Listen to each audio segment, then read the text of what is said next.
Une crème dessert pour votre week-end, ça devrait peut-être vous inspirer. Bonjour les amis, comment allez-vous? Bienvenue sur notre chaîne et pour nous, tout se passe à merveille.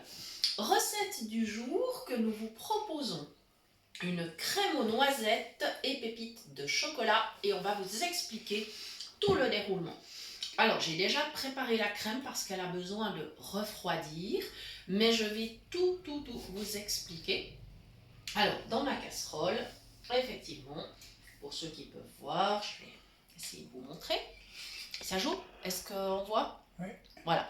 Il y a ma crème à la noisette qui a une belle consistance et je vais vous donner la recette.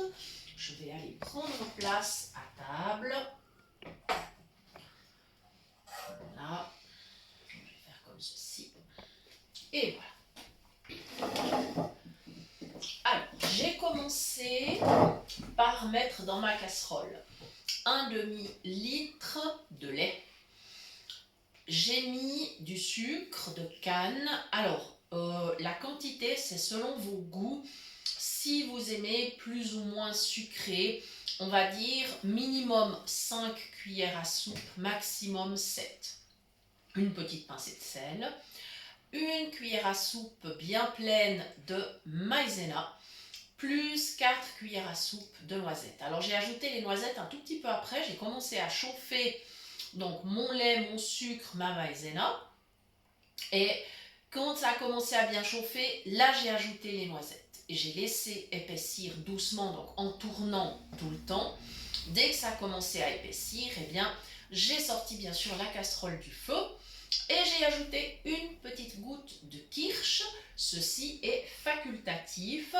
Vous pouvez choisir un autre alcool, par exemple du rhum, par exemple du Cointreau, c'est-à-dire une liqueur à l'orange, mais vous pouvez absolument vous passer d'alcool.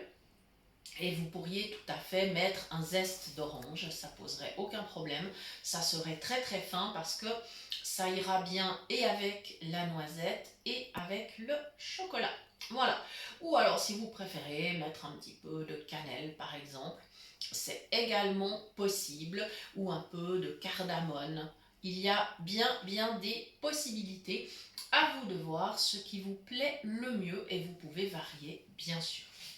Maintenant, je vais préparer mes pépites de chocolat. Alors, il est très important de ne pas mettre les pépites de chocolat tant que la crème est chaude ou tiède, parce que sinon, vous n'aurez plus de pépites, elles vont fondre. Et c'est pas du tout le but de la recette.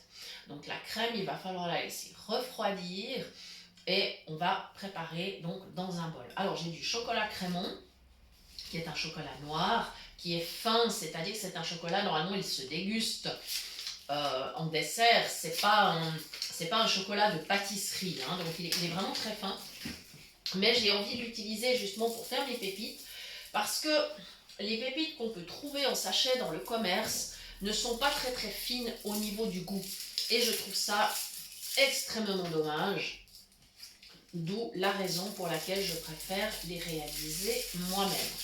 Je n'utiliserai pas toute la tablette de chocolat, je vais utiliser 50 grammes parce que ça suffira amplement. Alors il faut que je compte mes petits bars. 6, 7, 8, 9, 10. Et ben voilà. Donc je vais en prendre 5, 4, 5. Voilà, je vais partager en deux. Et voilà. Et maintenant, tout simplement, j'ai un petit couteau qui va bien, donc il y a des dents, hein, c'est un petit couteau scie. Je coupe mes barres et dans mon bol, voilà ce que je vais faire avec le petit couteau. Et bien tout simplement, je vais râper, je vais couper des petites pépites. Voilà, et je vais pouvoir le faire tranquillement. Et dès que ma crème sera vraiment froide, je pourrai les incorporer. Voilà. Donc, la crème que je vous propose là, elle peut être réalisée avec des noisettes, ça c'est ce qu'on a fait aujourd'hui, mais évidemment ça peut être avec des amandes, avec de la noix de coco, avec des noix moulues, enfin avec ce que vous voulez. Vous pouvez même faire des mélanges, pourquoi pas, c'est tout à fait possible. Voilà. Et voilà, je suis en train de faire mes pépites, ça se passe très très bien. Vous pourriez également transformer cette crème dessert en crème glacée, c'est-à-dire faire une bonne glace. Alors, comment le faire? Eh bien, c'est très simple.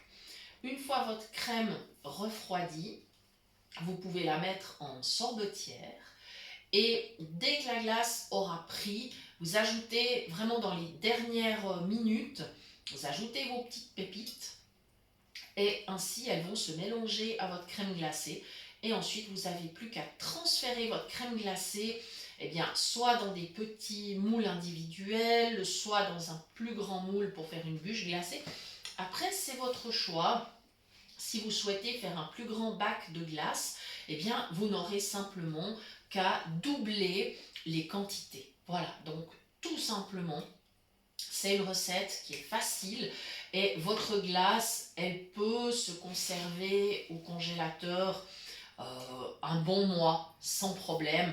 Après, avec les glaces artisanales, évidemment, il ne faut pas aller trop loin dans la conservation puisqu'on n'ajoute pas de conservateur. Mais vous pouvez la garder un mois sans problème. En général, moi, quand j'ai du monde, ce que je fais ma glace en général 2 jours avant, 1 ou 2 jours avant. Et puis ainsi, elle est prête à être servie, mais je vous dirais tout à fait confidentiellement que j'ai toujours quelques petites glaces maison dans mon congélateur parce que ça fait un dessert vite fait. Puis effectivement, si tout d'un coup on a une invitation à l'improviste, on n'a plus qu'à aller chercher les petites glaces et c'est toujours très très très apprécié. En tout cas, nous, franchement, on les apprécie autant l'été que l'hiver, il n'y a pas de problème. Voilà, donc il me reste à vous remercier d'avoir suivi cette recette. Je vous rappelle que vous pouvez bien sûr toujours nous retrouver également sur Facebook, sur la page qui porte le même nom. Vous pouvez nous écrire à notre adresse mail cuisinepratique@mail.ch. Nous vous répondons avec un grand plaisir dans un délai de 2 à 3 jours. Et nous vous remercions vraiment beaucoup pour vos partages, vos commentaires, à tous ceux qui référencent la chaîne. Merci, merci infiniment. On vous est immensément reconnaissant et il y a vraiment toute une amitié qui se crée autour de cette communauté de la chaîne. Et donc, très bientôt, vous aurez sans doute également des livres de recettes à télécharger gratuitement, puisque vous savez que tout ce que nous faisons est bénévole et on va continuer évidemment sur cette lancée. Donc, merci à tous de nous avoir suivis. N'hésitez pas à commenter. Merci infiniment et à très bientôt pour de nouvelles idées cuisine.